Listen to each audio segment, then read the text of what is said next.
Eskerrik asko, Aburto jauna.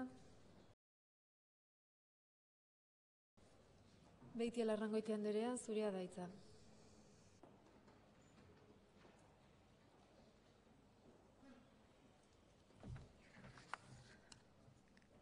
Mila esker, hain laburpen, hain txikia izan da erantzuna, ez dudala esaldi hitzez hitz aurkitu, baina ez dakit hitz gustuetan, baina antzeko zerbait izan zen transkribapenekoa. Dena den, garrantzitsuena uste dut ez direla erabiltzen diren termino zehatzak, baizik eta gai honek daukan garrantzia eta daukan larritasuna ikusita zer egiten dugun. Eta ez naiz ni esango duena prozedura berezi bat jartzen baldin bada era horretako kasuetarako gaizki ari garenik.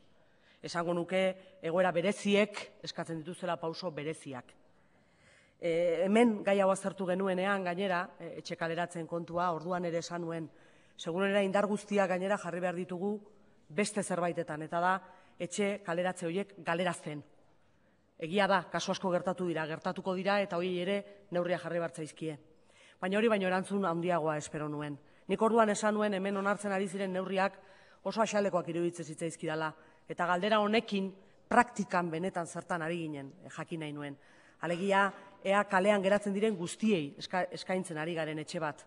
Ea aukerarik badaukagun, eta aukerarik ez badaukagu Eusko Jaurlaritzak nahikoa zauzkalako, beste bitarteko batzuk erabiltzen ari ote garen. Esan, banketxek dituztenak, izan utxik dauden etxeak, azken batean benetako erantzun bat ematen ari ote garen. Eta erantzuna gainera norberaren herrian edo norberaren herringuruan, eta ez etxea galtzeari erantsi gainera tokiz aldatu behar izatea, bizitoki bat izateko.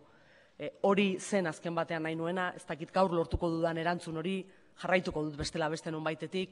Iruditzen zaidalako garrantzitsuena hori dela, ez?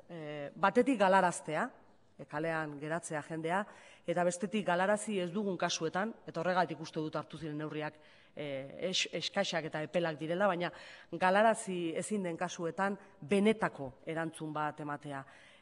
Askotan esan dugu, jende asko da, gehiegi hau pairatzen ari dena, ikusten ari gara gaur irakurri dut, estatuan ere beste puntu batean beste pertsona batek bere buruaz beste egin duela etxea galdu duelako, benetan oso larria den egoera batetaz ari gara, oso ondorio larriak, etxea galtzeaz aparteko ondorioak ere badituen errealitate batetaz ari gara, eta hemen onartu ziren neurrien epeltasunarekin ez nuke nahi, behintzat gure taldeak ez luke nahi, eta horretan ahaleginduko gara, esatea ari garela eskaintzen etxe bizitzak, etxe horiek galdu dituztenei alokairu sozialaren bitartez, baino izatea gero praktikan aldamenean inoiz ez aurkitzea benetan etxe horietara iritsi den norbait, eta izatea esaldi bat, aukera bat, baino gero praktikan errealidadean ez dagoena inora.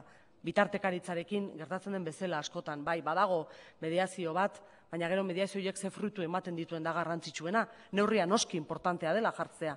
Baina gero neurri horrek ez baditu emaitzak ematen, akaso neurria ez da egokia. Beraz, esaldi horren azpian dagoena, finantza erakundeak presionatzen ari diren, benetan ari garen eskaintzen etxeak edo ez garen ari, benetan nik hor nahi nuen indarra eta eskertuko nuke erantzun zehatzagoa.